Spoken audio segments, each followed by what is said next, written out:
It's time to break up with your inner critic and find your caregiver.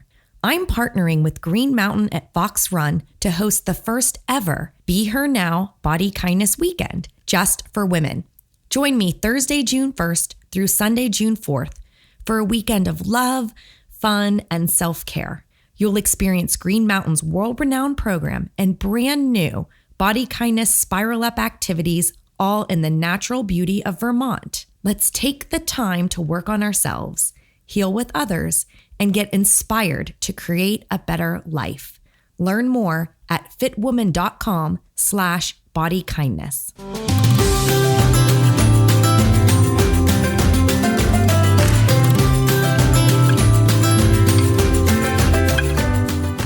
Hey guys, it's Rebecca. Thank you so much for tuning in today. I'm very excited to share this episode with you. I talk with Kelsey Miller. She's an author and a writer and a body positivity advocate. You may have heard about her through her anti-diet project or her book, Big Girl, and you'll learn a lot more about her works in the opening with her bio. I did want to offer a language warning for this, so if you're around little ones, you might want to grab a set of headphones. And I really am excited to dive in to this discussion that we have around diet culture and bridal culture. And essentially, Kelsey is getting married and she is using some of her writing assignments as a way to share with the world the specific challenges that come with getting married in a larger body. I mean, gasp, and it's just, this was personally interesting to me when I saw her piece in Glamour about tips and advice for finding a dress that is going to work for you for your big day. Because I have women who I care about very much who are in large bodies in my family and in my friend circle. And so I have also been through the personal stories of difficulty with, let alone weddings, but special events and how challenging it can really be. But especially when you are going to have your wedding, there's so much potential for happiness. And there's so many opportunities to where you could get consistently disappointed if you don't plan to protect yourself. So we get into some tips and pointers and a lot about how this crap ain't right throughout the conversation. So I won't rehash any of that now. But if I had to offer a bottom line piece of encouragement as you think through the content of our discussion today, it's that we can't always control our surroundings or our environment, but we can control our response. And while we work to bring these important issues to light, I think even if, you're not getting married, how you could apply this to some other spot in your life, that you can really unleash your inner caregiver voice that cares about you, that can offer some compassion and understanding, so that when you do come into difficulty, and you will because of diet culture, that you have a response that is loving and compassionate, that just helps you continue to spiral up, or at least neutralize that downward spiral, so that you can make the most out of very special and meaningful moments of your life, because you shouldn't be denied access to joy. Thank you for listening. Because real health is about being good to yourself, it's time for Body Kindness, the place where all bodies fit and weight is just a number. Hi, I'm Rebecca Scritchfield, author of the book Body Kindness, registered dietitian, nutritionist, and host of this podcast. My topic today is the intersection of bridal culture and diet culture. And my special guest to discuss this today is Kelsey Miller. Kelsey Miller graduated from Boston University with a BS in film and television and began her career in the film industry before transitioning to full-time writing. For 3 years, she penned the column On the Couch for Sundance Now. She was Refinery29's first staff writer, eventually rising to the role of senior features writer. There, she founded the Anti-Diet Project, one of the website's most successful franchises. She is the writer behind some of Refinery29's most popular and recognized stories on a variety of topics, as well as a creative leader in such groundbreaking initiatives as the 67% Project. She remains a senior contributor to the website, while now writing for other outlets in print and online as well.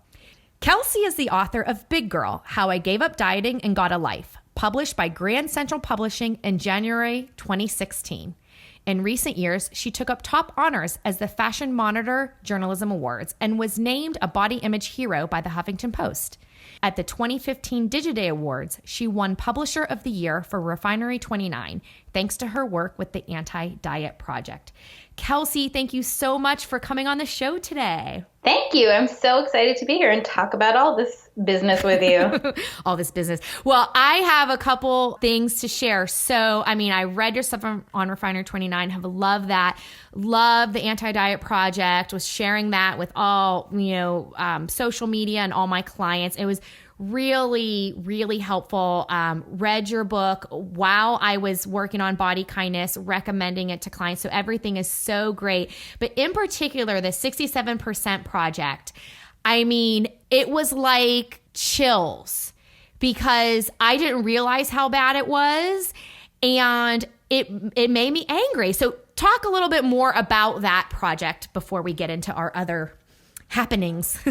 Sure, absolutely. The 67% Project, while I wish I could take exclusive credit for it, was really sort of something that came out of a discussion we were having at Refinery29 about the fact that, we at Refinery29 considered ourselves to be sort of leaders in terms of representing size diversity in women's publications. And the fact is we were doing more of it than, much more of it than some of our competitors, most of our competitors.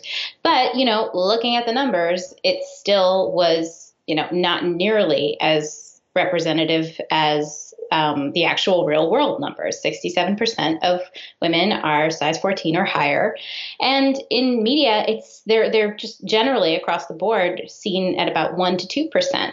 And the problem is obvious. And the solution was, it seemed obvious too, but it's just not that simple. So it was a multi-pronged mission. On the one hand, it was sort of like pointing out this massive disparity and then exposing and discussing the biases that sort of feed into that disparity and keep it going. And then it was simply about, getting more images up there. And it took almost a year for our incredible photo team to seek out people of different sizes and shapes who were above a size 14 and not just the low end of the plus size spectrum, but really, really trying to cast people in the widest range possible. And, plus size models are not really within that range generally. So it was about literally, casting people off the street or off Instagram or something like that and cold calling people and asking if they wanted to be models, stock photography models, and reshooting Refinery29's own stock photography so that it wouldn't just be plus size women in the context of, a story about being a plus size woman, because that's where you see them. You see plus size fashion, the fatkini, or, it's always a commentary on the body somehow. And that's such a good point. Oh my God. I that's like another light bulb. I have to say that you're exactly right. That it's like, this is not just, because of this article, now this makes sense. It's like, this makes sense because it's okay to be fat and happy. And so we don't have to go for those other photos. Yeah, I know. It was a light bulb for me too, because, I may be a plus size woman myself, but I'm just as conditioned as the rest of us. Mm-hmm. But it's true. It's like, oh, wait a minute. Yeah, we can have a stock photo in like a work and money story or a beauty story. These people work and sometimes wear makeup too. So shockingly. Yeah. So it was about, taking her out of the niche and putting her in the norm where she is, Yes. And so that was the main thrust of the 67% Project. And, I think overall the goal was simply to just like feature a woman of this in this size range, just much more generally across the board. And we made this commitment for during the launch week of the project that we would have, 67% of our imagery on the homepage, the newsletter, and then I think on visually driven social platforms, 67% of those images would be of women in that range, in the 67%. And even just doing that it just like took an enormous amount of resources just to produce the volume, to fill this incredible lack of imagery that existed. It just showed us like how much more effort needs to be made, and that it's not something that one publication can do. It really has to be a rising tide lifts all boats situation. Yeah. I mean, it is, I mean, talk about business opportunity or just get on this, it's clearly helpful and beneficial. Now, isn't the images are still available if people wanted to download to use them on blogs and such, right? I forgot to mention that. Yeah. Tiny little fact. Yeah. So Refinery created this partnership with Getty so that all the images could be licensed and used by anybody really. And I think just a couple days after the project launched and after that gallery went up, we started seeing it in different places. I think Christy Harrison started using it, started licensing the images for her own site and her Instagram. And Bumble started using them, which we thought was really cool. So, it's expanded now. And I believe Refinery is expanding their partnership with Getty, I believe, to just create more and more of these images and include other forms of diversity as well, because that was also another part of this conversation when we were talking about like, okay, this is about size, but clearly, there are other unrepresented populations as well. So it's a big, big problem to tackle, and it's going to take a lot of time and money and effort, but it's just not that complicated. Yeah, I know. And, frankly, it's just easy to hide behind the excuse of, well, the images aren't available. It's because that there's more to it than that. But like, when you make the images available, then, come on, all the fashion, health, beauty magazines, here they are. Come on, please start using them. So I just think it's so, so important. Did you get any feedback just personally or through Refinery29 or otherwise, just like meaningful feedback that showed how beneficial it was? Oh God. Yeah. I mean, I think people were just thrilled to see themselves or something like them, on a publication like Refinery29, and to see not only that they were being made visible, but that, their invisibility was being recognized as well. We got a lot of personal emails. I definitely got some particularly to me directly. I'm very lucky in that I personally have a readership that does not hold back from giving me feedback. I'm sure you can relate to that. And a lot of it was complicated too. I did this one story that was based on a survey that I had us do at Refinery, which was sort of measuring this threshold of acceptability, which is a concept that I believe Virgie Tovar introduced me to, which is like, it's okay to be, of size up to a certain point. There's a threshold basically, in the mainstream idea of like body positivity, for example. And so we did this survey where we just showed readers, I think it was 12 images of bodies, and they were all different shapes and sizes. And we removed the heads from there. So they were just, making opinions on the bodies, and we had them do word association with them. And, doing this, we were able to quite clearly see things that, were not surprising, but were very, very dismaying. The most accepted body was like a person, like a white blonde woman with an hourglass figure. And, most of her like fat was in quote unquote the right places. It was in her hips and her breasts and her butt. And then the least acceptable, according to this survey, was a very dark skinned Black woman who was like thicker in the middle. And it was, the more like dark skinned and the more non-hourglass and the more visible the body was, like, for example, if they were in a swimsuit versus, a full sleeved dress, the less acceptable they were. And I published that, and I got, I thought okay, cool. This is horrifying, but I'm having people confront, their very, very clear unconscious bias. And that's what needs to happen. That's the first step. And a lot of people took it that way, but some people did not. Some people were really upset, particularly a handful of women of color who reached out to me. One in particular who sent me an email saying, like, I just saw this story, and I mean, it says like least acceptable over a body that looks exactly like mine. And I don't know what to do with myself, and I feel awful. And I thought, oh shit, I screwed up. I screwed up so bad. And it taught me a lot about the way that you contextualize things and the way that you present information like that. And yes, of course, it's crucial that people confront their unconscious biases.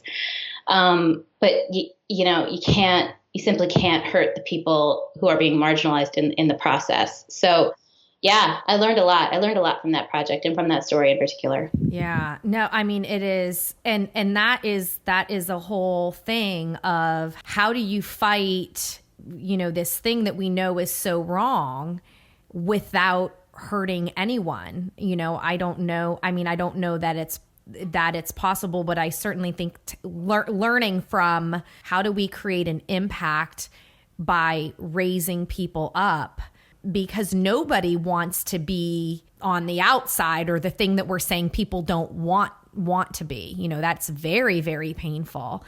Yeah, it's all kind of just add it to the cog of, diet culture and, the need for fat activism, it is just, I guess, easily since the 50s, and they gave us a scale and said, drink this shake and get on this piece of plastic or metal.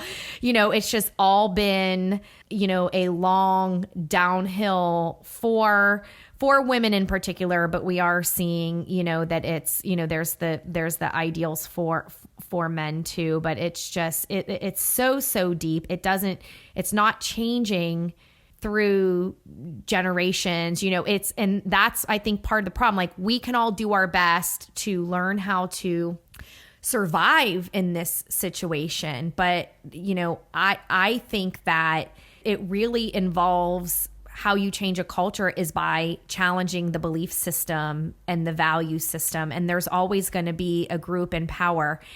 And to my knowledge, from what I know about it, it's a part of the challenge is having the group in power being willing to relinquish that power and being able to be open to inclusivity. Yeah, and that's a tough sell to a lot of people, but nothing's, I mean, that's how change happens. Yeah. All right. Well, I still think 67%, it was amazing. I actually, it had been on my list when I saw the option to license images. I was like, ooh, that's on my list. I've got to make that happen. So I hope others do that and advocate for that, because there's a lot of, bloggers and or people who need to use those images. So we hope they do that. But I also loved it. I ended up using it in some of my presentations and talking about workplace discrimination. The research that shows it's for women, it starts at a size 14, and that 67% of American women are a size 14 or higher. It's like, it is not okay to discriminate at work, for a vast majority of women as well. So it's all very, I really think that people need repeated exposure so they can start to hear, like, you know what? Yeah, this shit ain't right. And if it helps an individual learn to accept themselves more, but then they can have the right conversations and set the right boundaries. And as you said, a rising boat here is gonna be the answer. But I want to transition a little bit for us, because I did say that we were going to focus our conversation on the intersections of diet culture and bridal culture. So with all that, diet culture, talk, transitioning into this idea of what our bridal culture looks like and how these things just kind of work together in maybe not so helpful ways. So I wanted to start with learning a little bit more about your wedding story. Oh, sure. Well, I got engaged in November of 2016, and So that happened. And then we just, immediately, I'm a planner, and I'm also planning a wedding in New York City, which means that everything has to happen about 11 times faster. And, you learn very quickly when you go into this that I really should have had the venue booked before I got engaged and that kind of thing. So I immediately began searching for my dress. And I got this very, very lucky assignment from Glamour magazine from Lauren Chan, my lovely editor there, who asked me if I could do a story about what it was like to find my wedding dress as a plus size woman. And I was like, obviously, absolutely. And so then I just sort of started pounding the pavement. And it's really, the first sort of tough thing was that I'm used to buying all of my clothes almost exclusively online. I don't shop in stores because I'm a size 16, 18. And generally, even places that make plus size clothing don't carry those sizes in brick and mortar stores. So I was like, oh, God, I'm going to have to do the dressing room thing. I'm going to have to go and try things on. And you can't, because obviously you can't just order a dress online and cross your fingers and hope it fits, because they're made to order and they're like $1 billion. So I started making appointments, and I started calling places ahead, basically, to make sure that they had dresses in my size. And it's funny. I would email, or I would call places, and I would say, okay, I'm just, I'm a size 16, 18. Do you have dresses, samples I'm going to be able to try on? And they would first generally write back, yes, we do sell plus size dresses. Absolutely. And I would write back and say, yeah, but do you have them in my size? And also, do you have them available to try on? And they'd write back and say I think we have one or maybe two, maybe to try on. And then I get there and it just wouldn't happen. Very, very few places carried plus size samples. And this is also how I learned very quickly that bridal sizing is different from regular retail sizing. The labels run about, so the dresses are smaller. They're like 2 or 3 size smaller than they are retail. And there's all these different theories about why this is. Some people say it's like vanity sizing. Some people say it's because of, bridal runs on the European system. It's unclear. But the point is the dresses run much smaller. And so I was trying on samples that were like a size bridal 6 or 8, and it was not gonna happen, just not gonna happen. And you can't really see what something is gonna look like on you if it's that much smaller. If I can't get my arms through the sleeves, I can't really have even an idea of what the dress is gonna look like. So it was really difficult. It was really difficult at first because I just wanted, I didn't care about, I really got over the whole size issue. And I was not bothered by the size disparity thing. Mm-hmm. I just wanted to be able to see, get a somewhat of a picture of what a dress would look like on me. And I was just sort of getting clipped and pinned or having dresses held up over me. And I was like, this is not a thing, guys. Kind of like a dress up doll. Let me just hold up this dress in front of your face and you can imagine. Yeah. Yeah. Kind of like that. Or, just clipping me into stuff. And I would bring these things, sort of up, or I would not look thrilled. And oh God, I remember one time I was I was putting on a dress that had sleeves and it wouldn't even really come far past my elbow. Mm. And the woman just sort of yanked and yanked and yanked out until I was into it. And I couldn't put my arms down. And it was really, I was physically very uncomfortable, but also I was nervous because I'm wearing this sample dress and it feels like it's about to just rip any second. And she looked at my face in the mirror and she goes, "Oh, were you uncomfortable?" And I was like, "Yeah." And how is this going to give me a picture of anything? This just looks like I'm trying on literal toddler's clothing. This is ridiculous. So yeah, it wasn't a thrilling experience trying it on in most places. Yeah.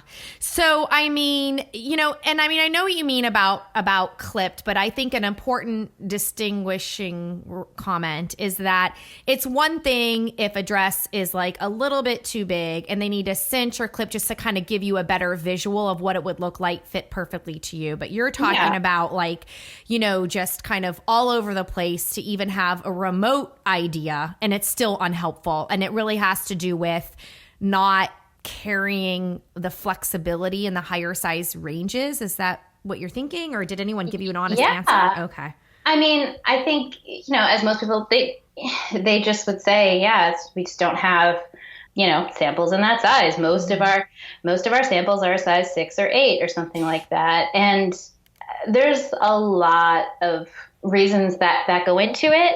I mean, but primarily it's that the bridal world, it's like a little bubble. In the retail world, we see a lot of people at least talking about being inclusive in terms of sizing. And in the bridal world, there's, it's behind because it doesn't really have to be sort of keeping up with the times. It's something we don't spend our everyday lives shopping for wedding dresses. It's something we do once and then it's over. So it's not as if people are like in there, buying wedding dresses all the time. If they were, then these issues I think would come to light a lot faster. I mean, for example, as I wrote about in the Glamour story, there's surcharges for dresses over certain sizes. Almost every single designer or boutique had a surcharge, between $200 or $500. And I would, I brought this up a couple times and they would just say, oh, well, it's because of the extra fabric. And I was like, okay, but there's obviously a big difference in the fabric that you make in a size between a size 0 and a size 10, right? Only when you're talking about the 10, you're not using the word extra fabric. The only time it's extra fabric is when it's for somebody who's a size 14 or higher. And, it's just, I mean, I'm sorry, I forgot to ask. Can I swear on this totally podcast? Swear. I mean, it's just bullshit. And you can't say that you're treating customers equally if you are charging them differently. You can't say like, oh, we carry, up to size 26 or something like that, but then charge people who are over a size 14. You can't like have it in your standard sizes and then charge people different prices. It's just not like, it's just bullshit. It just is. Yeah. And it just has, I mean, yes, it is unfair and it's unjust and it's, mean, that's a stupid excuse. I mean, the whole bridal industry is a money-making machine, but that is a stupid excuse. I don't know, almost reminds me of like airlines charging for bags or something that is ridiculous, that it was supposed to be temporary. And now they just realize, oh, well, this is a way that we can, I mean, I don't know if bridal industry is making money off of it, but it is completely not rational. They are. In fact, I mean, this is one thing that didn't, I believe, make it into the article, but I'm planning to write about it elsewhere. I mean, one designer told me that she literally said the words, oh, okay, well, the size, every dress, is, the fabric costs more than we charge. They're all very, very expensive. And the smaller women are subsidized by the fee that we charge the larger women. And I was like, what? Why are you? And she's saying that like, so see that's how that works. And I'm like, So it's like, it's not even, and she would say that to me and I'd be like, but I don't want you to get your feelings hurt. And I'm like, fuck my feelings. This is not about my feelings. This is not about meanness. I mean, yeah, of course it doesn't feel great, but this is a very basic inequality and injustice, and it should not be allowed to continue. It's just ridiculous. Yeah. I mean, certainly I think when a story can go viral and people can get mad, that creates things.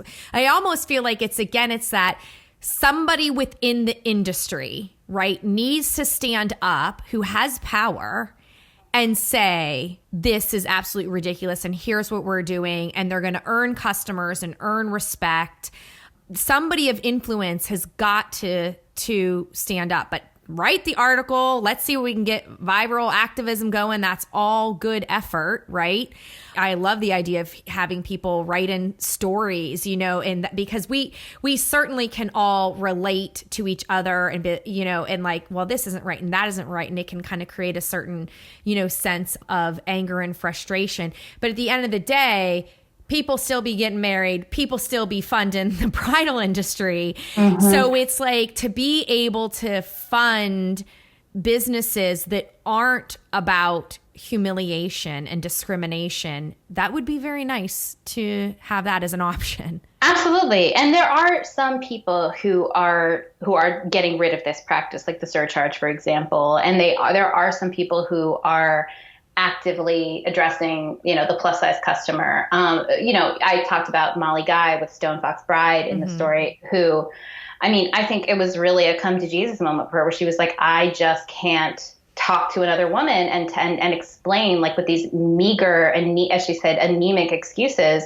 that, like, I don't have a sample, and her, like, our samples are a size 6. Like, she was just like, I just can't, it's not conscionable. I can't do it anymore. So she, did her first plus collection collaborating with Eloquy. And now she says, obviously, I'm not doing any more collections that don't go up to at least a size 26. That's just the way it is. Oh, awesome. And as I was writing this article, and I found the woman who I wanted to get my dress from, Rebecca Schonefeld at Schoen Bride. She did have initially had a plus surcharge, but she was on the verge of launching her first plus collection. And I talked to her about it, and it was like, in an instant, she was like, yeah, you know what?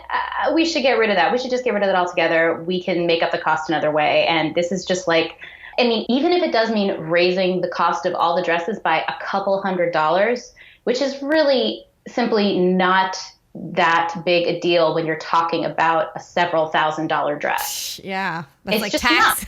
That's like the tax on it.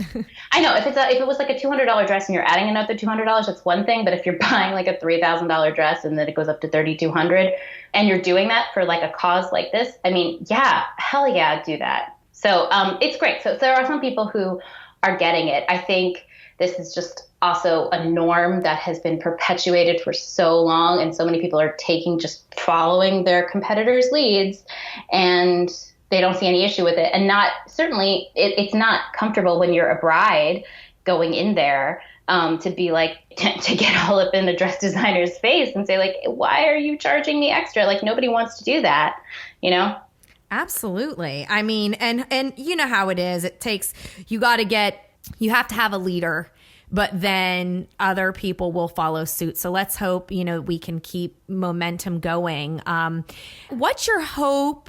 I have some more questions, but with respect to the article and the wedding dresses, what is your hope that people get, like, say, as a reader, and then maybe like somebody who's actually in the bridal industry? My hope for the reader, my hope for the bride is that she feels less alone. I think that's my goal with so many of the pieces that I write, because this is an experience, as so many experiences that involve our bodies. It is so easy to feel like you are a freak and you are totally alone, and you're insecure, and then you go to a bridal store and they don't have your size and they're going to charge you extra. So it's almost like proof that you are a freak. So I would really hope that this would be a helpful resource to brides to show that, like, yeah, of course this can be done. Unfortunately, there are some extra hurdles at the moment. And at the same time, I'm saying you can surmount those. That's not the right word. You can cross those hurdles. In the bigger picture, we need to get rid of them entirely. So I'm hoping that this, is a wake-up call to certain people in the bridal industry. As you point out, it's a massive, massive underserved market. I want to say, I'm pulling this off the top of my head, but I think it's correct, that the plus size market is valued at something like tens of billions of dollars. That's the money that there is to be made from the plus size industry. And so if people just make a little effort to make these, samples and expand their size range and treat their customer with equality, they are opening their door to a massive influx of business. Huge money to be made there. And all the people who aren't in plus size bodies or who aren't in large bodies, but who love someone who is, who want to that's the thing. You're not just serving them. You're drawing in a customer who wants to shop at a place that they, feel matches their values, which is, more and more of us. I don't want to go to a place that that isn't going to, that I'm the largest size they make a dress for. No, I mean, that makes me feel really lousy and, call me crazy, but I want to feel good in my wedding dress. Mm-hmm. Of course. I know, yeah, no, I think it's so important. It's so good. My sister, so there's 6 years, she's 6 years older than me. And she, in many ways in my life, was very mothering and motherly to me. And so when I got engaged, I asked her to be my matron of honor, and she said yes. And, and she is more of an introvert and, a shy type person. And I knew she would do it. And honestly, at the time, like, I didn't even think about, well, what are we going to do about bridesmaid's dress or whatnot? And she just ended up coming to me and said, if it's okay with you, when you pick out the bridesmaids dresses, if I can talk to the manufacturer and buy my own fabric and have something made, I think that would work for me. And I said, well, of course, and what she had made was beautiful. And I think that for her at the time, it was her solution, because there wasn't, and she said, yeah, they're not going to make something in my size, to ship to me and a try on and then ship back. So she's like, I'm just not even going to deal with it. And talking with you, seeing the story, I want to talk to you because I instantly thought of my sister and realizing how difficult and challenging that had to be. And it's unjust and it's BS. It is. And, it's true. I didn't talk about the bridesmaid issue as much or at all, I think, in this story, but I am also, one of my very best friends is getting married about 3 weeks before I am, and I'm a bridesmaid in her wedding. And, I'm very glad that when she was looking for places, to suggest for us to get our clothing, that she found a place that didn't charge extra for plus and that did carry a wide size range. But, when just even taking an initial look around there, I mean, that is also a very real issue in wedding party clothing as well, Yeah. Lots of room to grow. Let me ask you just about because I'm sure you're planning other things for your wedding. So what are some other ways that you go to any like crazy bridal shows and it's all like, do you want this diet supplement or that? Like, what are some other ways where you see diet culture just everywhere? As I'm sure it was there when I was getting married, and I was actually still very much like a diet freak. So I didn't notice it. But if I had to do it now, I would probably be crawling in my skin. Yeah. Oh man, where to begin? I mean, I've been writing about this as well in my column on the Anti-Diet Project on Refinery. One thing I recently wrote about, I think my column, this week, was about wedding diets and how bananas they are. I mean, talk about extreme. I mean, you have people doing it's crash dieting. A wedding diet, like almost by definition, if you look at anything that's marketed as a wedding diet, it's a crash diet. It's like something that has a deadline and it's about, such and such pounds and such days, do it as fast as you can, get it as low as you can. It's not like, even in the diet culture, this is like the most extreme corner of the diet culture. What do they have? The feeding tubes. There are women who do feeding tubes before their wedding. It's like, that is.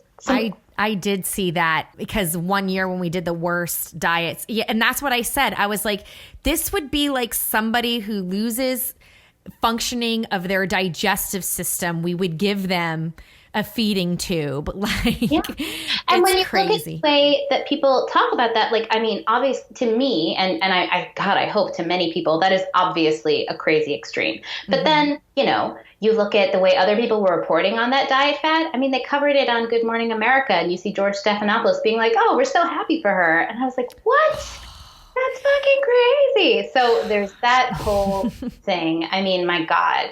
Just I don't even know where to begin with that whole thing. But we're so happy for her. Now she can enjoy her wedding because she lost weight. That is insane. It's just so crazy. And then, there's the fitness element too. And, just like wedding diets, you see these wedding, bridal boot camp packages that are marketed specifically to brides. And it's all about getting tinier and tinier. And, it's a lot of it is just marketing bullshit, but it's also just, it's just feeding into this idea that, I get it. You want to look, a lot of brides, they want to say, I want to look my best for my wedding day. And like, whatever, of course, sure, but somewhere along the way, looking your best became translated as the thinnest possible version of yourself. And the diet and a lot of the fitness industry really, really, really takes advantage of that notion because, wedding weight loss has become as traditional as, anything else, has become as traditional as something blue. It's just part of the package now, and it just drives me bananas. And one thing I wrote about 2 weeks ago was about the fact that I'm already somebody who exercises, regularly, and I enjoy that, and I get a lot of benefits, physically, but also mentally from that. But, during this crazy stressful time, I find it really even more helpful and even more of a priority to me because it is an incredible form of stress relief. And, there's always something to be stressed out about, on any given day. And this is a great way to get out of your head and into your body for a second and just really relish the enjoyment that you can get from physical exercise and the relief that you can get from exercise, and not crazy extreme exercise, not exercising for the point of, whittling yourself down, but exercising simply for the stress relief of it. And I don't know why I wish the fitness industry would market to brides that way, because I don't know a single person getting married who is like, yeah, I have zero stress that I want to burn off. I'm all good. I mean, everybody needs that. So yeah, I'm a big fan of sweating before the wedding, but I am not a fan of shedding for the wedding. Oh, yeah. Yeah, I mean, and it's all a giant reframe, right? Because I think it goes back down to the beliefs, right? There are probably people, like, say, in the fitness industry who are body positive fitness folks who would be actively able to work on the reframe and put it out there. And then there are others who I think they literally are like, but this is what people want, right? They're kind of like, duh. And then there are others that are like, I know that I'll get sales because part of the marketing game is like, you need to offer something that people want. But part of the strategy, a sleazy strategy, can be, well, if I make them feel that they have an unmet need that would make them sad, that would make them hopeless, then they're going to want what I have. And if they want it bad enough, then they'll open their pocketbook. So it almost becomes this agenda. Like, why would I change anything? Because I know I make money off of them feeling like a piece of shit. Oh yeah, of course. I mean, it's the same thing with diet. Nobody is going to make money off of you feeling great about yourself. Yeah. I think it's, there's a really good quote of something like, the worst customer is a confident woman. And I just love that. It's longer and better, but of course my brain is failing me, but it's like, but that's the basic gist, is that you can't, if she's confident and comfortable, then you can't kind of pull the wool over her eyes, and instantly make her open up her wallet out of fear. Yep. But I do think just kind of engaging in this conversation, and I would say, like, we're not, opening up like this big aha of like, oh, gee, I didn't know that bridal culture was, integrated with diet culture. It's not that, but I think it's more of this, it is another way of standing up and of shedding light on an issue. And don't just say, no matter what size body you're in, don't just say, oh, well, but this is the most beautiful thing for me for my wedding. And so fine, whatever, right? You can use your voice throughout the entire process to help affect change. People won't begin to fix what they don't know. So I think that's part of the conversation, is we know it's there. We don't just have to lie down and accept that it's okay, for them to upcharge things just because it's, for a wedding, but also that it's okay to assume that the most important thing a person should worry about on their wedding is how they look. Yeah. I mean, that's what it all comes down to. It's true. How they look, and not just the assumption that everybody is concerned about how they look, but that they want to look a very specific way. And as you point out, it's true. This is not like new information, but when you are in the bridal bubble, it's so easy, to feel it's just easier to go with the flow. You know what I mean? Because there's so much, and to push against that flow is like, takes so much effort, and everything already takes so much effort, and everything is so expensive already. So sometimes it's just like, fine, I'll just like play by your shitty rules, you know? So there's that, and you don't have to do that. And I don't want people to feel like they have to, you know, be a, you know, justice warrior in every sort of moment of their lives. And if you just want to like buy the dress and pay the fee or whatever, then like, fine, just do that. But also don't feel like you can't have the conversation. Don't be cowed by that. And you know, as I pointed out, a simple conversation with the woman who designed my dress changed her mind. Yeah. And at the same time, another person who I spoke to, the one who I didn't name, the one who said that thing about subsidizing, she kept just reiterating, like, I can't believe you're saying this. You're the first person who's ever questioned this. Everybody always understood before. And I'm like, well, I'm not trying to be a hero here, but like, I think that's probably happened because people, especially plus size women, when it comes to shopping, we're used to being treated like, you know, second class citizens. Yeah. And, you know, and it's just, if you really think about what is going to matter in 5 years or 10 years, you know, that's what I would encourage people to think about, is that what do you want to remember? We're not, you know, of course, we're going to say, oh, the most perfect wedding and this and that, you know, shit's going to happen. Like we, you know, my husband and I, we paid for our own wedding. We literally sold one of his cars. Like we kind of did it on the cheap by choice. But we were still able to kind of have these nice little things. But like for the hair and makeup, I was like, oh, I'll do like a beauty school. And it was like Aveda, like something that I thought was, yeah, this will be good enough, you know, and my hair looked fine. But we decided to add on the makeup part, and we had no makeup trial. And like, you know, they decided to do, my mom kind of looked very clownish.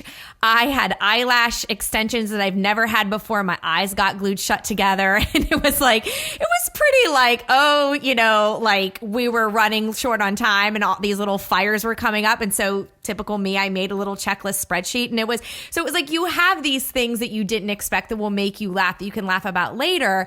Like, so it's not about that, you know, but it's like, we can't control our feelings. We feel how we feel. We can notice our feelings and then compassionately try to kind of shift as a caregiver of ourselves, like that vision for how we want to feel, you know? And so that's what I think we can also do, you know, is like, think about the future and kind of think about how you want your wedding to be able to go. And it sounds like you're already doing it naturally, but like other listeners might not feel ready. And so this would be the push, you know, but it's like, write out how you want to be able to act and react. And when you know something's not for you, just like walk away and blow it off. And it's almost like you're in the bridal bubble, but then put yourself in your own happiness bubble or something.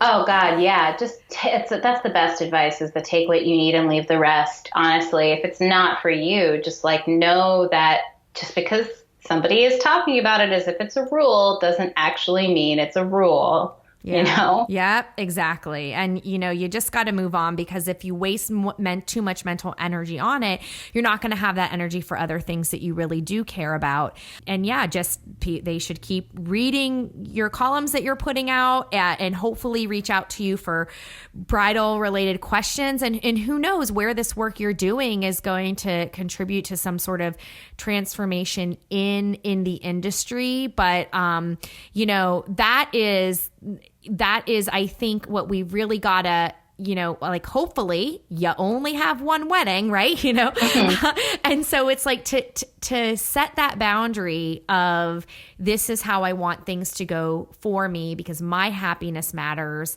and my well-being matters.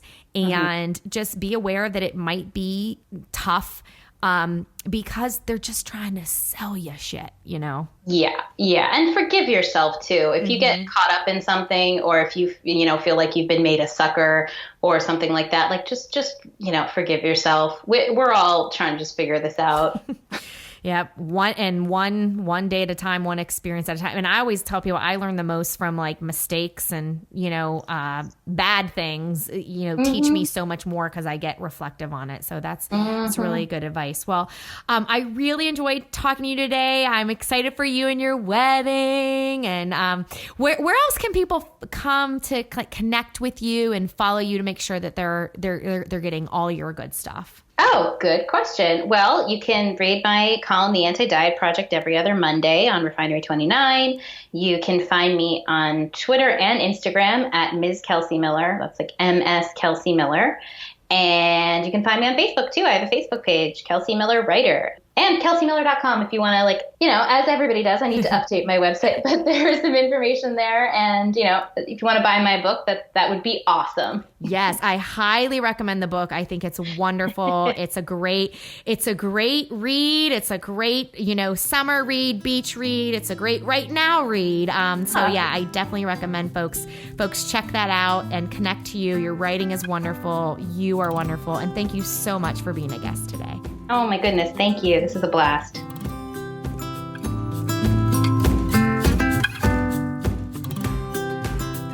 Become a Body Kindness Insider. Visit bodykindnessbook.com and click on Get Started.